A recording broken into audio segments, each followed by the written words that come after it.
There's a kind of love that doesn't announce itself with grand gestures or poetic words. It hides behind silence, caution, and control. It's the love of someone who's been wounded before, someone who has learned that closeness can burn. And yet, despite every wall, every instinct to pull away, they feel you. When an avoidant loves, it's not loud. It's sacred. You won't always see it in what they say, but in what they can't stop doing. They stay connected in invisible ways. They might not text every day, but they remember your favorite song. They might not say, "I miss you," but they check if you're safe. That's not indifference. That's presence wrapped in fear. When they let you see their humanity, when they share a story from their past or a dream they've never spoken, you're not just hearing words. You're witnessing a miracle. Because for them, vulnerability is not casual. It's holy ground. They watch you closely, not because they're suspicious, but because your energy teach. Ease them what love could feel like if it didn't hurt. They're learning you.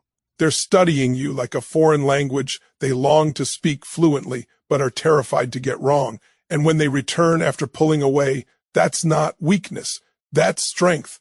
That's a battle fought between their heart that wants connection and their mind that fears it. Every time they come back, they're choosing love over fear. Maybe not perfectly, maybe not in the way you hoped, but that's progress. That's transformation. Sometimes their silence is not rejection, it's reverence. They're protecting you and themselves from a storm they don't yet know how to navigate. But love has a way of healing even the most guarded hearts. It seeps through cracks they swore would never open again. When you begin to affect them, when your patience makes them pause, when your kindness softens their edges, you are witnessing love doing what love was made to do: awaken, transform, heal. So don't measure their love by words. Measure it by energy, by effort, by the way their soul keeps orbiting yours, no matter how much distance they create. Because deep down, the avoidance journey isn't about running from you. It's about running from pain, until love shows them there's a safer way to live. You see, real love doesn't demand that someone be perfect before they show up. It invites them to grow into the kind of person who can love without fear. And if you are the one who calls that part of them forward, you are not just loved, you are chosen. The truth is, the avoidant who loves you but can't say it yet is fighting one of the greatest battles a human can face. The battle between survival and surrender. When they finally choose to stay, to open, to let themselves be seen, that's not just a relationship milestone, that's a soul awakening. So if you're standing in that space between what they say and what you feel, know this: you are not unloved. You are witnessing love learning how to true.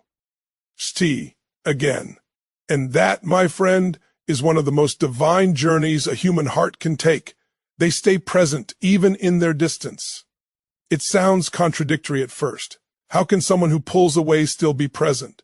But presence is not always about proximity. For someone with an avoidant pattern, presence looks different. It's subtle, quiet, sometimes invisible to the untrained eye. But it's there, pulsing beneath their silence, woven into their choices, showing up in ways that don't demand attention but speak volumes if you know how to look. When an avoidant loves you, they won't always reach for you the way others might. They've learned that closeness can feel like danger, that intimacy can sometimes trigger every alarm in their nervous system. So instead of charging toward connection, they hover near it, watching, listening, sensing. They might step back when the moment feels too intense, not because they don't care, but because they care too much. They fear that in getting too close, they'll lose control, or worse, lose themselves. And yet, even as they pull away, they keep you within reach. They might stay quiet, but they're still watching your stories, checking if you're okay, holding space for you in their mind. That's the paradox of the avoidant heart. Their love lives in the in-between, between fear and longing, between independence and intimacy. Their distance isn't a lack of emotion. It's their version of emotional regulation. It's how they stay safe while still staying connected. They'll text when they can handle the vulnerability, call when their guard lowers just enough, and show up when you least expect it.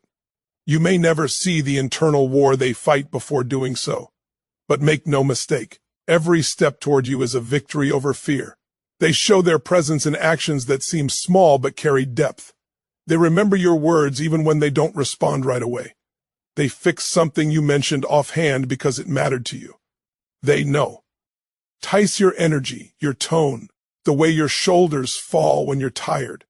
And even if they don't rush to comfort you in the traditional way, they might quietly do something that makes your day easier. It's their way of saying, I see you, I'm here, I care. They don't announce it, they live it quietly, consistently. Avoidants have learned to equate love with loss. So their first instinct is to self-protect, but the fact that they keep showing up in messages, in moments, in memory, reveals something powerful. Your presence has made it through their walls. You've become someone safe enough to hold space in a heart that trusts almost no one. That's not small. That's sacred. They might withdraw to process emotions, to calm their racing thoughts, to ensure they don't lash out from fear. But after the silence, they return, maybe not with flowers or speeches, but with a text, a glance, a simple hey. That's love disguised as control. It's the only way they know how to reconnect without losing their sense of stability. In their world, presence is measured by consistency, not by constant contact. You'll find it in the fact that they haven't disappeared completely, that they still make room for you in their life, even when their mind tells them it's safer to run. When they stay present in their distance, what they're really doing is learning how to love without collapsing.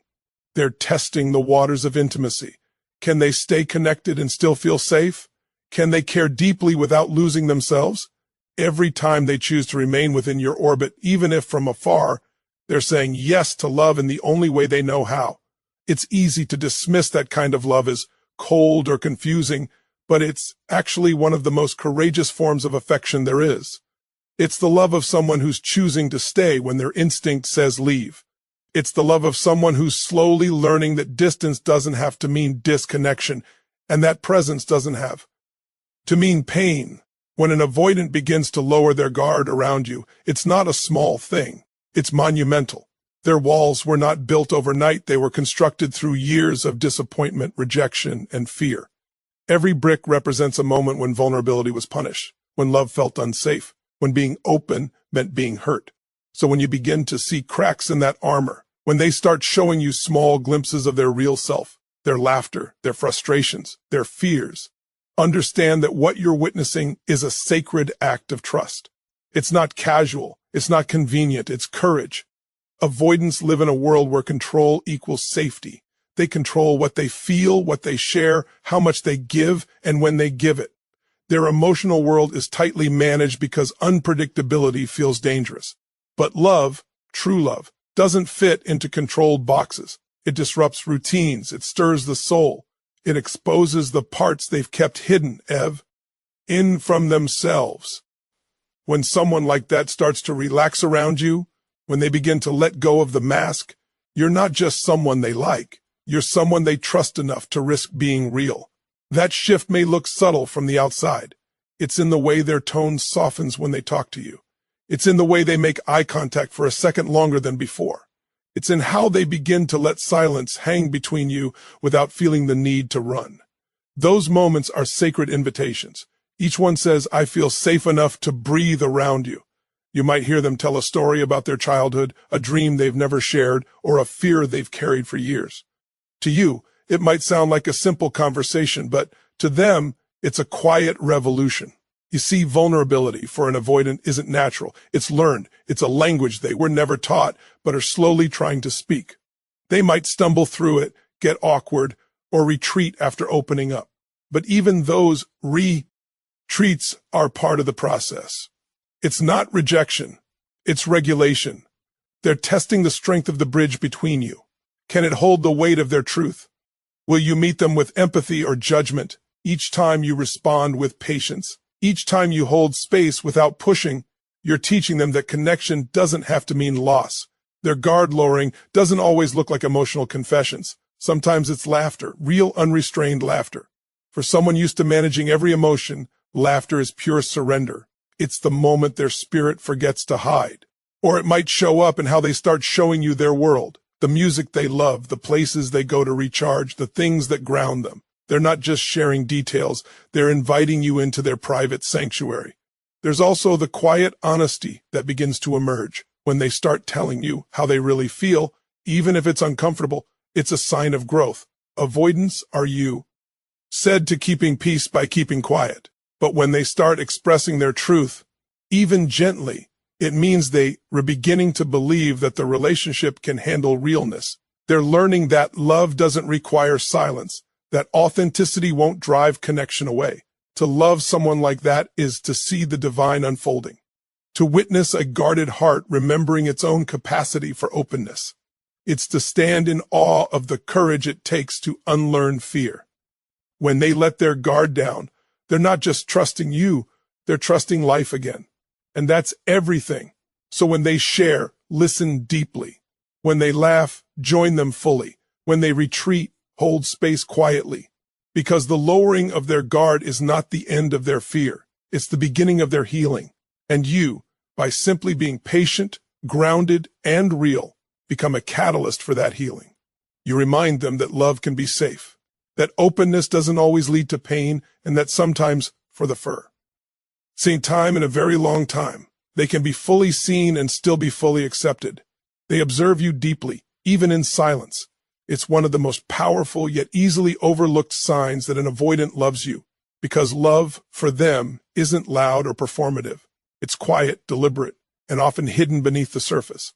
While others may express affection through constant communication or physical closeness, the avoidant shows it through observation, through presence that watches, learns, and remembers. Their silence is not indifference, it's focus. It's their way of trying to understand you without overwhelming you or themselves. When an avoidant cares for someone, they notice things most people miss. They observe how your voice changes when you're tired or when you're pretending to be fine. They remember the details you thought they forgot, your favorite coffee, the way you prefer silence over comfort when you're hurt, the songs that calm your spirit. They may not always say it, but they carry those details like sacred notes, building a private map of who you are. For them, love is about understanding before expressing, knowing before declaring. It's an inward connection, one that feels safer than the exposure that comes with words. Their observation is a reflection of their internal struggle, the desire to connect deeply while fearing what that connection might cost. They've learned that love can be unpredictable, that intimacy can turn painful, so they choose to study love before they surrender to it. But make no mistake, the fact that they're observing you means you have already touched something inside them that words can't reach. They're drawn to you, even if they can't fully explain why. When they watch you, they're not analyzing you to control you. They're trying to understand how to be with you, how to love you in a way that won't trigger their own fear of losing control. It's their way of learning safety.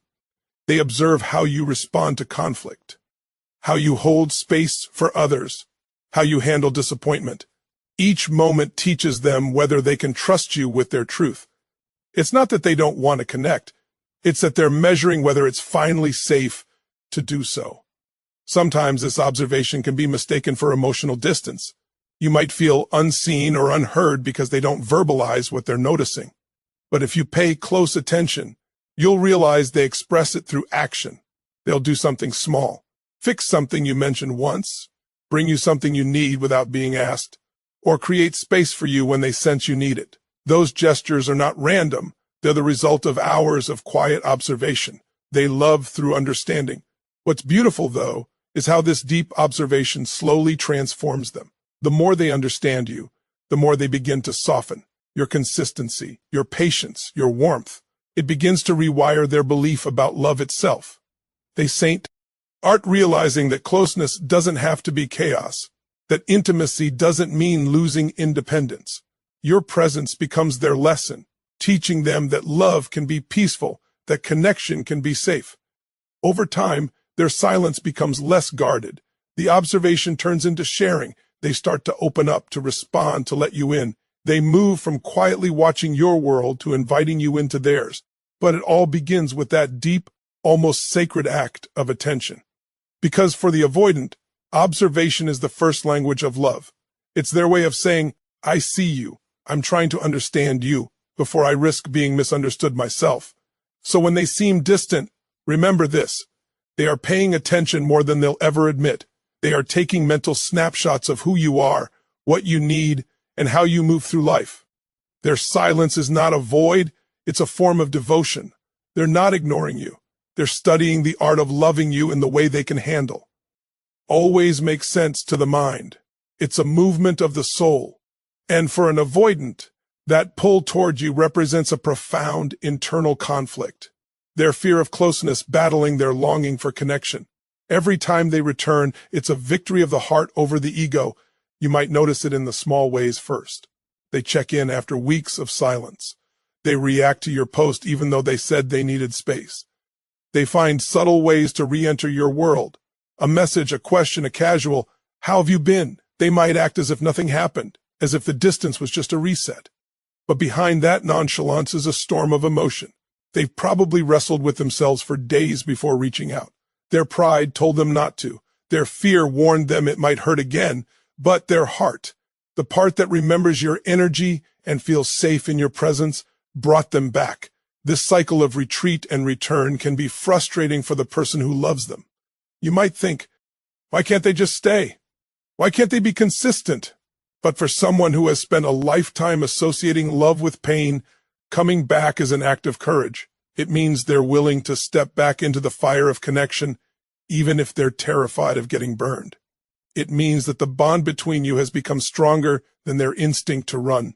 When they return, they rarely say, "I missed you," but it's written all over their energy. You'll feel it in the way they listen a little deeper this time, the way their tone softens, the way they try to meet you halfway. Each return carries more awareness, more vulnerability, even if it's wrapped in subtlety. They may still guard themselves, but the simple fact that they keep choosing to reappear is love in motion, a love that's trying to learn endurance. Sometimes their return isn't even physical, it's emotional or energetic. You'll sense their presence again in small coincidences. A message when you think of them, a song they send, a moment when they reach out just as you were about to give up. That's the invisible thread between two souls that haven't finished their lesson together. For the avoidant, coming back doesn't always mean they're ready. It means they're trying. It means that despite every wall they've built, something in your connection feels like home, and that's the truth of it. Home. Avoidants often leave not because they don't care, but because home feels unfamiliar. Love feels unfamiliar. Safety feels suspicious. But when they keep returning to you, they're slowly redefining what home means. They're learning that home isn't the absence of fear, but the presence of acceptance. It's the space where they can breathe without performing, where they can rest without being consumed. Each return is a silent confession. I'm not ready, but I can't walk away. It's love that's still learning to trust itself. So when they come back, see it for what it truly is. Not weakness, not confusion, but progress. Because for someone who has mastered the art of running, the act of returning is the beginning of transformation. It's their heart saying, "You matter enough to try again." They protect you from their chaos. It's one of the most misunderstood forms of love that an avoidant can offer. To the outside world, it might look like withdrawal, detachment, or coldness. But beneath that distance lies an act of deep care, a quiet, selfless attempt to shield you from the storms they don't yet know how to calm. When an avoidant truly loves you, they become painfully aware of their own inner chaos, the emotional turbulence that rises when closeness stirs old wounds. Instead of letting that chaos spill onto you, they step back, not because you don't matter, but because you matter too much. They know how destructive their own fear can be. They've lived it, felt it, and seen it unravel relationships before. They carry memories of moments when their anxiety, anger, or withdrawal hurt someone they care about. So now, when those waves come, they retreat, not out of indifference, but out of love disguised as control. They think, if I stay close right now, I'll say something I regret. If I pull away, I'll at least keep them safe. That's their version of protection. It doesn't come with pretty words or romantic gestures. It comes with silence, space, and restraint. In their heart, there's a constant war between wanting to be near you and wanting to protect you from the parts of themselves they don't understand. It's not that they don't want intimacy. They crave it more than they admit. But intimacy also exposes them, makes them feel vulnerable, reminds them of past pain, So when the emotions get too big, when they feel the edges of their control slipping, their instinct is to create distance. That's their way of saying, I need to get myself together so I don't hurt you. It's love filtered through fear, imperfect but sincere. You might notice it in moments when everything seemed to be going well, and suddenly they go quiet. They stop replying, they cancel plans, they seem emotionally unavailable. It's easy to take it personally, to think they've lost interest.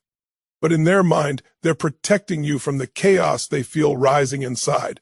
They're trying to spare you from their triggers, from the unpredictable reactions that even they don't fully understand. They're saying, I care too much to let you see me at my worst.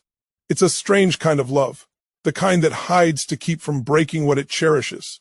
But if you look closer, you'll see that this withdrawal isn't rejection, it's reverence. They don't want to project their pain onto you. They'd rather face it alone, even if it costs them closeness. Because deep down, they know you deserve more than fragments of a person still learning how to hold love and fear in the same hands. Sometimes they'll re-emerge after the storm passes, acting as if nothing happened. To you, it might feel confusing, but to them, it's an act of restoration. They've faced their chaos, calmed it enough to show up again, and now they were trying to reconnect without dragging you into their internal struggle. It's not avoidance for the sake of escape. It's avoidance for the sake of preservation. When they love you, they want you to see the best of them, not the parts they're still trying to fix. That's why they guard you from their darker moments. It's not about pride, it's about protection. They fear that if you saw their chaos fully, you'd leave. So they choose to step back instead of letting the storm damage what they value most. And while this pattern can create distance, it also reveals something extraordinary. They love you enough to think of your peace, even in their pain. In time, if they feel safe enough, they begin to let you into that chaos, piece by piece. They start showing you their mess without fear of losing your affection. And that's when you'll see how deeply they care. Because for an avoidant, letting someone witness their internal world is the ultimate act of love. Until then, their silence, their space, and their distance are not signs of disinterest. They're signs of love in its most protective form. It's the love of someone who's still healing, someone who'd rather step back than risk breaking the heart they're learning how to hold. They let you affect them. That's one of the most profound and invisible signs that an avoidant loves you, because for someone who has built their life around emotional self-protection, being affected by another person is terrifying. It means losing control, surrendering influence, allowing another soul to reach places they've guarded for years. But when an avoidant begins to let your presence shape them, when your words linger, your energy softens them, your actions inspire change. It's not weakness, it's transformation. It's the quiet evolution of a heart that's learning to trust love again. Avoidants spend much of their life staring emotional independence. They convince themselves they don't need anyone. They keep their happiness self-contained, their heart self-managed. But when love enters, it disrupts that illusion. Suddenly, they find themselves thinking of you at random moments, missing you when they swore they wouldn't, adjusting their habits without realizing it. You begin to live in their mind, not as an obsession, but as influence. You become a voice of calm when they feel chaos, a reminder of warmth when their instincts say to withdraw. And though they may never say it out loud, that quiet shift is monumental. When they let you affect them, you'll start to notice subtle changes. They begin to communicate a little more. They take emotional risks they once avoided. They start to consider your needs alongside their own. These might look like small gestures. A text they wouldn't normally send, a conversation they would have once avoided, a moment of softness after conflict, but each one represents an internal victory. Each step forward is a battle won against the fear of losing themselves in love. Love to an avoidant often feels like surrender, and surrender feels like danger. So when they start allowing your presence to influence their thoughts, when they pause before reacting because they remember something you said, when they start to see themselves through your eyes and decide to grow, that's not just affection, that's healing in motion. They're beginning to believe that love doesn't have to mean losing control. It can mean expansion, it can mean safety, it can mean growth. Sometimes you'll see it in the way they begin to mirror your emotional strength. Maybe they start expressing gratitude more often because they see how naturally you do it. Maybe they begin to open up about their struggles because your vulnerability has shown them it's safe. Or maybe they simply become gentler, less defensive, more patient, more aware. Love has a way of softening the avoidance edge without them realizing it. They'll resist at first, but the truth is, your energy is reteaching them what connection feels like when it's not threatening. They might even start questioning their old patterns. The walls that once felt like safety begin to feel like isolation. The distance that used to bring relief now feels lonely. And though they won't admit it right away, you've become the catalyst for that shift. You've reminded them that closeness doesn't have to equal pain, that needing someone doesn't make them weak, and that love, real love, can coexist with freedom. What's powerful about this stage is that it's rarely dramatic. It doesn't come with declarations or big moments. It's quiet. It's in their eyes when they look at you differently. It's in the way they start to show up, even when it's uncomfortable. It's in the way they begin to protect the connection instead of sabotaging it. You've touched their soul deeply enough to make them want to change, not for you, but because of you. When they let you affect them, you've crossed into sacred territory. You've reached the place in their heart that once believed no one could reach. You've become a reflection of what's possible, that love can be safe, that vulnerability can coexist with strength, that change can come from connection instead of isolation. They may never say it outright, but if their actions start to shift, if their world begins to open up because of your presence, know this: you are not just someone they love. You are someone who awakens something divine within them. And for the avoidant heart, that is the highest form of love they can give. Love isn't always loud or perfectly expressed. Sometimes it's quiet, hesitant, and hidden behind fear. But when an avoidant begins to stay, to soften, to return, to let you touch the places they've kept closed for so long, that's love in its most courageous form. It's love learning to trust again, step by step, moment by moment. If you've ever been the one who stood patiently through the silence, who chose understanding over ego, then you've been a vessel for healing. Thank you for listening, for choosing compassion in a world that often forgets how powerful gentleness can be. May this message remind you that even guarded hearts are capable of transformation, and sometimes the deepest love is the one that takes the longest to reveal itself.